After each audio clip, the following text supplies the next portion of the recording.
এখন বাজে ভোর 6:30 আর আমরা চলে আসলাম মালয়েশিয়াতে।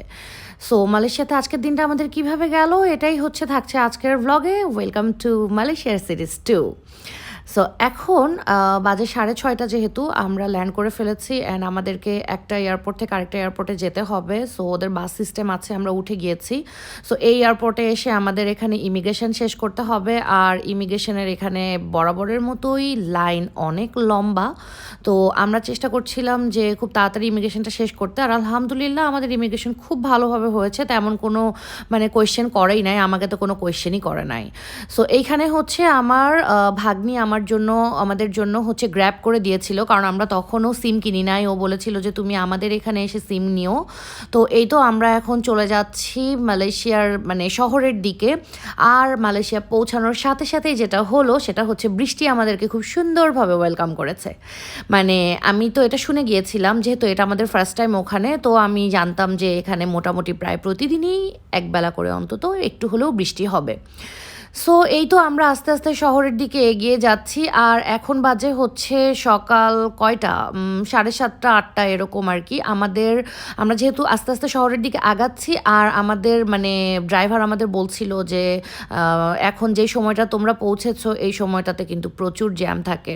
সো এক গাদা জ্যাম ঠেলে, কারণ আমি একটু ন্যাপ নিয়েছিলাম ওই সময়, যেহেতু আমি মানে প্লেনে খুব একটা ঘুমাতে পারিনি, তো ভাবলাম যে একটু ঘুমিয়ে নেই। ঘুম ভাঙতে না ভাঙতেই দেখি যে আমরা মোটামুটি শহরের ভেতরে চলে আসছি। ওদের এয়ারপোর্ট অনেক বাইরে শহর থেকে, তো দেখা গেছে যে মোটামুটি আমাদের 1.5 থেকে 2 ঘন্টার মতোই লেগেছে। তো আমরা চলে আসলাম ফারেনহাইটের এখানে, আর এই যে আমার ভাগ্নি ও নিচে নেমে এসেছে শারিন। তো ও এসে আমাদেরকে ওয়েলকাম করলো, কারণ এত বৃষ্টি হচ্ছিল। আমরা ড্রাইভারের ফোন থেকেই ওকে ফোন করে হচ্ছে বললাম যে আমরা পৌঁছেছি, তো ও আমাদেরকে রিসিভ করতে আসছে। আর ও হচ্ছে এই ফারেনহাইটের 21 তলাতে হচ্ছে ও থাকে। আমরা চলে আসলাম ওর অ্যাপার্টমেন্টে। এখানে হচ্ছে ওরা মোটামুটি 3-4টা মানে হচ্ছে ফ্যামিলি থাকে, ফ্যামিলি বলবো না, মানে 3-4 জন আর কি। মানে কিভাবে এটা আমি মানে বোঝাতে পারছি কিনা আমি জানি না।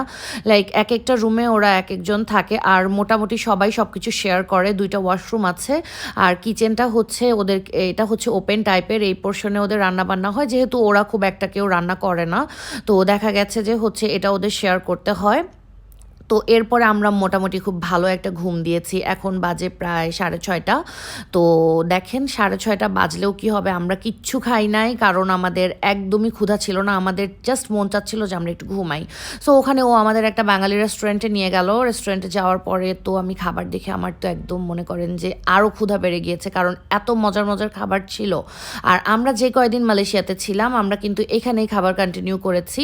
আর আমরা মালয়েশিয়াতে যেহেতু রোজাও পেয়েছি, সো এখান থেকেই কিন্তু আমরা খাবার দাবার সব খেয়েছি। এরপরে 8টা বেজে গেছে তখন। তো আমরা হচ্ছে একটু বের হলাম, ভাবলাম যে আশেপাশের এরিয়াটা একটু এক্সপ্লোর করি। তো এটা হচ্ছে তো এক্সপ্লোর করতে বেরিয়ে আমরা যেটা চিন্তা করলাম যে ঠিক আছে আশেপাশে শপিং মলগুলোতে আগে যাব। তো যাওয়ার সময় এখানে আমার হাজব্যান্ড বাকলাভা দেখলো, তো ও বললো যে দাঁড়াও এগুলো একটু ট্রাই করি, দেখি কীরকম কী। তো এখানে যাওয়ার পরে অনেক রকমের মানে বিভিন্ন ফ্লেভারের আছে এগুলো। তো একটার পর একটা আমি ভাবলাম যে একটু দেখি, মানে ক্লিপস নেই কিছু। আর ওকে হচ্ছে ট্রাই করার জন্য এই আপুটা একটা দিয়েছে, আর দেখেন কি সুন্দর উনি দেখতে, তাই না? তো এখানকার পার্ট শেষ করে আমরা হচ্ছে চলে গেলাম আরেকটা মলে। এখানে গিয়ে দেখলাম যে অনেক কিছুর উপরে ডিসকাউন্ট চলছে, আর দেখতে দেখতেই হচ্ছে মানে দেখার তো কোনো শেষ নাই, জাস্ট ঢুকছি মাত্র তখন। তো এর পরপরই আমরা চলে গেলাম আরেকটা শপিং মলে, ওটার নাম হচ্ছে কি যেন ছিল, টাইম স্কোয়ার। তো এখন হচ্ছে আমি আমার হাজব্যান্ডকে বলতেছিলাম এখানে যে আমাকে একটু ভিডিওর মধ্যে নাও, একা একা কী করো। তো এখানে আমার ভাগ্নি আমাদের বলল যে হচ্ছে খালামণি চলো তোমাদেরকে টাইম স্কোয়ারে নিয়ে যাই। এখানে এটা হচ্ছে এই মলটা একটু রিজনেবল, আর এখানে ওয়াটসন আছে। আর ওয়াটসনে যাওয়াটা আমার খুব বেশি জরুরি ছিল, কারণ আমার লেন্সের সলিউশন নিয়ে যেতে আমি ভুলে গিয়েছি। সো আমার সলিউশনটা কিনতে হবে। আর যে কোনো রকমের কসমেটিক্সের আইটেমের জন্য ওয়াটসন তো বেস্ট, আমরা সবাই জানি। বাট থাইল্যান্ডের ওয়াটসন বেস্ট আমার কাছে, আমি বলবো। মালয়েশিয়ার Watson bit of expensive, but মানে আলহামদুলিল্লাহ মানে সব কিছুই পাওয়া যায় এখানে। এখানে। তো আমি এক্সপ্লোর করছিলাম। এখান থেকে আমি ওই দিন ওয়ার্দা ওদের একটা ব্র্যান্ড আছে, ওটার থেকে হচ্ছে আমি একটা টোনার আর একটা ফেস ওয়াশ আর আমার যে ইয়েটা ছিল ওটা নিয়ে ফেলেছি আর কি, সলিউশনটা। তো এখানে আমি সেদিন ভাবলাম যে আমি একটু চুল কাটবো, এটার নাম ছিল ফিউশন। তো এখানে আমি একটু চুল কাটার প্ল্যান করছিলাম, বাট ওরা বলছিল আজকে অ্যাপয়েন্টমেন্ট হবে না, তুমি কাল আসো। তো ওদিন আর চুল কাটা হয় নাই। এই যে এখানে আমি আর শারিন একটু ফান টান করছিলাম, কারণ আমার হাজব্যান্ড আমার জন্য অ্যাডপ্টার কিনছিল ফোনের। তো তারপরে ওখান থেকে বেরিয়ে আমরা ডিসাইড করলাম যে আমরা একটু টুইন টাওয়ারের দিকে যাব।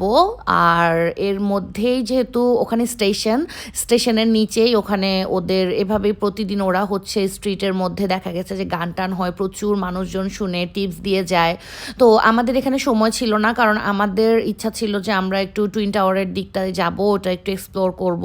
সো ওখান থেকে আমরা চলে গেলাম স্টেশনের উপরে, মেট্রো আমরা ধরবো এখান থেকে। আর শারিন আমাদের জন্য এখানে টিকিট করে ফেললো।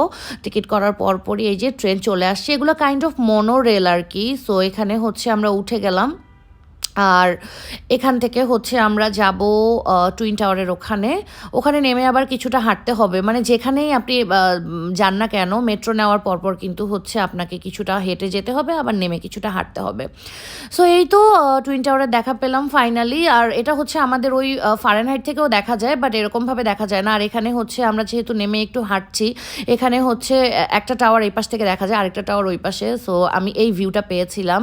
সো এই যে হচ্ছে কেএলসিসি মল, যেটা আপনারা সবাই দেখেন, আমরাও হচ্ছে ফার্স্ট টাইম দেখলাম, বাট আমাদের হচ্ছে যেতে যেতে যেহেতু লেট হয়ে গিয়েছিল আমরা তখনও ঢুকতে পারি নাই।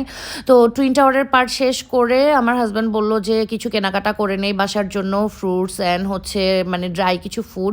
তো ওটা কেনার পরে আমরা এক জায়গায় গিয়েছিলাম, আমার শারিন আমাদের একটা রেস্টুরেন্টে নিয়ে গিয়েছিল। সো ওইখানকার ভিডিও করা যায় না, যেহেতু ওখানকার পার্ট শেষ করে আমরা রাত তখন বাজে 2:30, আমরা চলে গেলাম আবার ফারেনহাইটের দিকে, কারণ আমরা যেহেতু রাতে ওখানেই থাকবো। শুধু রাতে না, আমরা বেসিক্যালি মালয়েশিয়াতে যেই 6 দিন ছিলাম আমরা ওখানেই ছিলাম। সো ও আমাদেরকে খুব ভালো একটা অ্যাকোমোডেশন দিয়েছিল, আমরা ওর অ্যাপার্টমেন্টেই আমরা ছিলাম।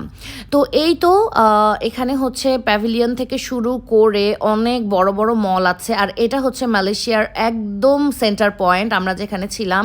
আর ও যেহেতু ওখানে থাকে, ও আমাদের বলেছিল যে খালামণি তোমরা মালয়েশিয়া আসলে অবশ্যই আমার এখানে থাকবা। তো ও আমাদেরকে এই ফ্যাসিলিটিটা দিয়েছিলেন। Thank you so much. Okay আসলে থ্যাংক ইউ দিলেও খুব ছোট করা হবে, কারণ এই 6টা দিনও আমাদের সাথে মানে অন্যরকমভাবে আমাদেরকে সাপোর্ট করেছে।